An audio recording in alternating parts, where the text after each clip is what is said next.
سلام بچه‌ها، امیدوارم حالتون عالی باشه. تو این قسمت میریم سراغ اول الگوی بالا تنه تاپ، بعد دامن و برش‌هاش و خط به خط و نکته به نکته تکنیک‌های دوختی رو بهتون آموزش میدم. پس ممنون میشم همراه من باشید و من رو حمایت کنید.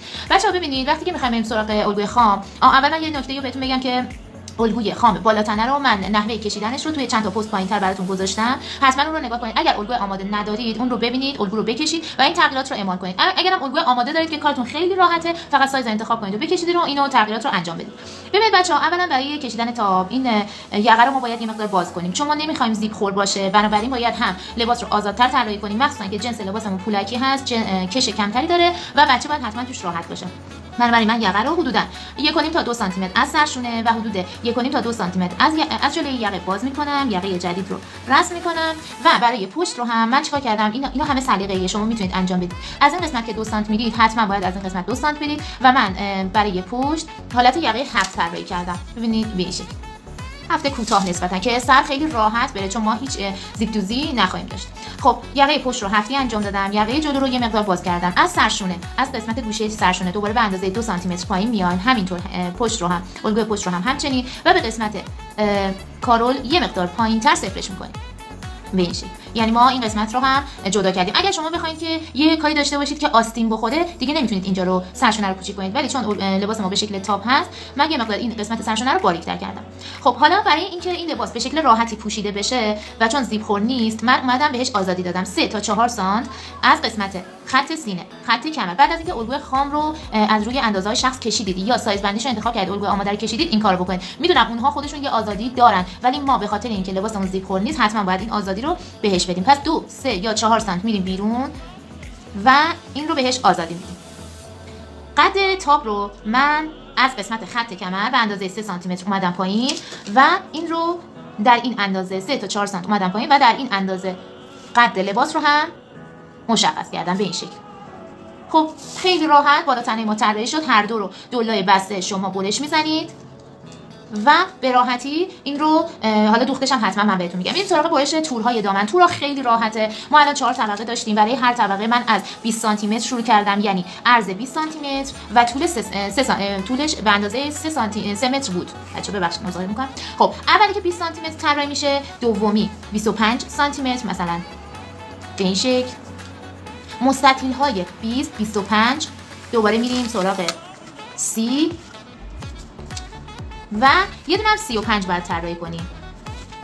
در عرض چی؟ همه اینا در عرض 3، یعنی دو بار برش میزنیم، چند لایه روی هم دیگه میذاریم و اینها رو دوخت میکنیم، چین میدیم و اینها رو جمع میکنیم. بعد از اینکه اینها رو برش زدیم میریم سراغ دوخت کار. ببینید دقت کنید برای برش بالا تنه، چون لباس ما ببینید پارچه ما به این شکل پولکی هست، هر دو الگوی شما به شکلی الگوتون رو بندازید روی پارچه که این پولک ها، ببینید بچه‌ها، پولک ها به سمت پایینه. خب این پولک ها به سمت پایینه، بنابراین یه جوری الگو رو بندازید که هر دو تا الگوها باید پولک ها به سمت پایین باشه به این شکل. خب حالا من طوری طراحی کردم که بالا تنه افتاد تو این قسمت از لباسم. ببینید از این قسمت به پایین من تور چیز دارم، ساده دارم و از این قسمت به پایین تور پولکی دارم. بنابراین بعد از اینکه بخوایم این قسمت رو طراحی بکنیم، اینو میندازیم روی لباسی که از قسمت ترکی درآوردیم. حالا بریم سراغ دوخت یراق‌ها. یه نکته در مورد یراق‌ها بهتون بگم که یراقی رو انتخاب کنید که لطافت کمتری داشته باشه و اینکه حالت یه مقدار خشک باشه و هر ضخامتی که بخواید موجوده توی خرازی‌ها میتونید تهیه کنید. بعد برای دوختش و نصبش روی تورها به اندازه ضخامت و پهنای یراق بیاین داخل تور تا یراقتون کاملا روی تور قرار بگیره و وقتی که روی دامن قرار میگیره یراق ایستایی بهتری داشته باشه. حالا از قسمت بالا من با یه نخ رنگی میدوزم که ببینید کدوم قسمتش رو باید دوخت بزنید. ببینید حتی میتونید کوکاتون رو درشت کنید. از قسمت بالا این رو وصل میکنید و به پهنای یراق داخل تور به این شکل.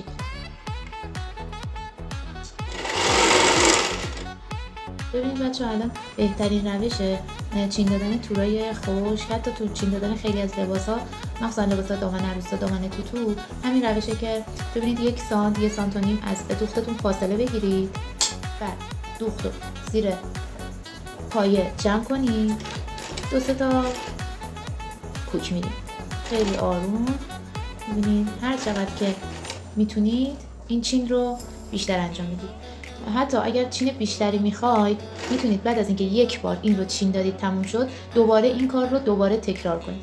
الان تور من 2 لایه است، ببینید بچه‌ها 2 تاست که من چین بیشتری هم داشته باشم. همین رو ادامه میدیم تا کل تورمون رو توی عرض چین بدیم به این شکل. ببینید بچه‌ها با همه انگشتام بهترین حالت جمع میکنیم. دوباره خب بعد از اینکه طبقات چین دادنشون تموم شد تورامون تمام طبقات رو چین میدیم. بعد از روی درزهایی که چین دادیم یعنی راه دوختی که انجام دادیم میایم و اینها رو به هم دیگه ببینید اینجوری به هم وصل میکنیم. و میتونید شما سوزن بزنید که کارتون راحت تر بشه. ببینید اگر اینا حدوداً 4 تا 5 لایه باشه مشکلی براتون به وجود نمیاره برای دوختشون، دوخت چند لایه به هم. ولی اگر بیشتر از 8 9 لایه باشه چون دوختتون ضخیم میشه باید یه ترفندی در ادامه من بهتون میگم که به راحتی بتونید همه طبقات رو به هم وصل کنید.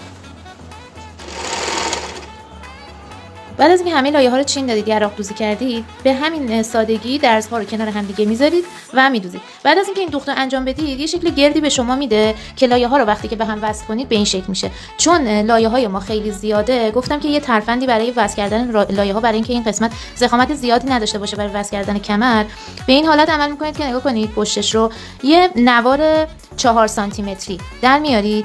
2 لایه از این چین هاتون رو به یک طرف نوار وصل میکنید و 2 لایه دیگه، 2 لایه منظورم اینه که ببینید مثلا 2 ردیف که چین دادید به هم دیگه دوخته شده، 2 ردیف رو به یک طرف نوار وصل می‌کنید، 2 ردیف دیگر هم به یک طرف دیگه نوار. اینجوری باعث میشه که یک مقدار لایه‌های پایینی فاصله داشته باشه از کمر و توی کمر ما ضخامت آنچنانی نداشته باشیم و دوختش برامون راحت بشه. مرحله از دوخت دامن که رسیدیم همه طبقات رو به هم دیگه وصل می‌کنیم. میریم سراغ وصل کردن کمر و آستری. برای کمر ببینید کش رو بندازید دور کمر شخص بدون هیچ آزادی و بدون هیچ کششی. قرش بزنید، سر و تهش رو به هم بدوزید، به اندازه 2.5 برابر دور کمر متر ایستاده بذارید. یک نوار در عرض 10 سانتی متری از پارچه‌ای که می‌خواید کمر رو قلفتی کنید. قرش بزنید در عرض پس 2.5 برابر دور کمر در عرض 10 سانتی متر. بعد بچه‌ها نگاه کنید، دقت کنید، من پست این دوخت رو هم جداگونه گذاشتم، حالا میتونید اونجا مراجعه کنید. ببینید کمر رو میذارید، کش رو میذارید لایه پارچه 10 سانتی نوار 10 سانتی تون و اینو قلفتی میکنید به شکلی که به هیچ عنوان کش توی دوخت درگیر نشه. ببینید من الان انجام دادم، نگاه کنید بچه‌ها این یک کمر آماده است، یعنی من هیچ قسمت از دوختم ببینید چقدر راحت پارچه حرکت میکنه، کش درگیر نیست در عین حال که دوخت خورده. حالا من این کمر رو میذارم روی کمر دامن، از 4 قسمت اون رو با سوزن فیکس میکنم و دور تا دور کمر رو به دامن وصل میکنم. خب بچه‌ها من کمر رو وصل کردم، میریم سراغ آستری. آستری باید به شکلی باشه که ببینید 2 برابر دور کمر یه نواری رو بند مثل یه مستطیل برش میزنید، سر تهش رو میدوزید به هم دیگه، بعد دامن رو از داخل. خب ما آستری رو کلا برای تمیزکاری همینطور که دوست داریم روی کارمون تمیز باشه، پشت کارمون هم باید تمیز باشه، به شکلی که یا چین بدید یا پیلی بدید. این قسمت درزی که کمر رو به دامن متصل کردید، آستریتون رو پشت به پشت، ببینید وقتی که من آستری رو دوختم برگردونم روی آستری به روی من باشه و پشت به پشت به دامن باشه. شروع میکنیم این رو یا به شکل پیلی به این شکل دور تا دور به درزی که کمر رو به دامن دوختید متصل میکنید و یه دوخت خیلی ساده می‌بینید. دقت کنید که سعی کنید از کمترین قسمت درز استفاده کنید که دامن خیلی درگیر آستریتون نشه. بچه‌ها وقتی آستری رو دوخت زدید، از داخل تمام دوخت ها رو یه سردوز بزنید و وقتی آستری رو برمیگردونید کامل هم دوختتون تمیز میشه هم دیگه کار دامن تموم میشه. حالا پایین آستریتون رو یا میتونید سردوز بزنید یا میتونید دولب تا کنید و کار تمیزدوزیش توی همین قسمت دامنمون تموم میشه. خب بچه‌ها ببینید حالا برای دوخت درزش من به خاطر اینکه پارچه این پولکیه بسیار پارچه ظریفی هست و نمیخوام از آستری استفاده کنم، میخوام با دوخت درزهای این رو بدوزم. ببینید درزها رو که بخواید بذارید روی هم دیگه، یه دوخت خیلی محکمی من به شما یاد بدم که اگه هر لباسی رو نخواستید بذارید زیر چرخ باید به چه شکل عمل کنید. بچه‌ها ببینید مخصوصا مثل این که حالت تور خیلی یعنی اینجا شکافاش و سوراخاش خیلی بزرگه. ببینید البته تو این زیاد رنگش معلوم نیست، حالا من یه جا دیگه هم حتما انجام میدم. یه کوک بزنید، یه کوک متوسط. حالا دوباره از وسط کوک سوزن رو رد کنید به اندازه همون کوک قبلی در بیارید. ببین بچه‌ها این شکلی. دوباره خیلی هم نکشید چون این پارچه خیلی ظریف هستن و ممکنه پاره بشن. درز رو به این شکل بدوزید. بذارید من با یه نخ رنگی هم دوباره بهتون نشون بدم درز به چه شکل. درزهایی که ما نمیخوایم تو پارچه های ظریف زیر چرخ ببریم چطور بدوزم که اینا محکم دوخته بشه. ببینید بچه‌ها، اول سوزنم رو رد میکنم، خب بعد به اندازه کوکم از وسطش دوباره رد میکنم. شاید این کوک زدن رو خیلیاتون بلد باشید، ولی خب دوباره خیلی ظریف و با حوصله میتونید با این کوک یه دوخت خیلی فوق العاده محکمی داشته باشید که اصلا نیاز دیگه به چرخ نداره. پس من تابم رو، درزهای پهلو و سرشونش رو با دستم به این شکل میدوزم.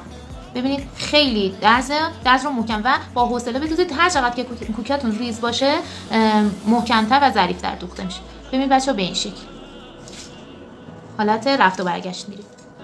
خب عزیزان، من دوخت تاپ رو تقریبا تموم کردم. با دست به همون شکلی که گفتم پهلوها رو دوختم، سرشونه‌رم با دست دوختم و برای پایین کارتون بچه‌ها اصلا نمیخواد تمیز دوزی داشته باشید. به اندازه قطر پولک که چقدر هست یه مقدار با قیچی خیلی تمیز تور رو کم کنید. وقتی که برمیگردونید از این قسمت فقط پولک معلومه و اصلا نیاز به تمیز دوزی نداره. برای تمیز دوزی یقه و حلقه به این شکل من عمل کردم که اومدم یه سردوز فشرده زدم و خیلی ظریف این رو به توتا کردم، دوخت خیلی ظریفی زدم و این رو اتو کردم. شما میتونید از نوار اولیو کشی استفاده کنید برای یقه و حلقه. برای برش این کار هم چون من توی عرض پولک هام یه مقدار کم آوردم، اومدم خلاقیت به خرج دادم و قسمت بالای این کار که میبینید توری هست اصلا جدا نیست. یعنی در واقع همون قسمت ترکی پارچه است که پولک نخورده بود، تور بود و اون رو من تو قسمت بالاتنه قرار دادم. به همین راحتی دوخت تاپ مجلسی ما هم تموم شد. بچه‌ها این کار خیلی راحته، راحت شما رو میتونه به درآمد برسونه. این کارا بیرون خیلی گرونه، برای دختر کوچولوهاتون، برای پرنسساتون بدوزید و ازش لذت ببرید. خیلی کار راحتیه. من بیشتر کار این تاپ رو توی دستم انجام دادم. ممنونم از اینکه همراه هم بودید و خدا نگهدار.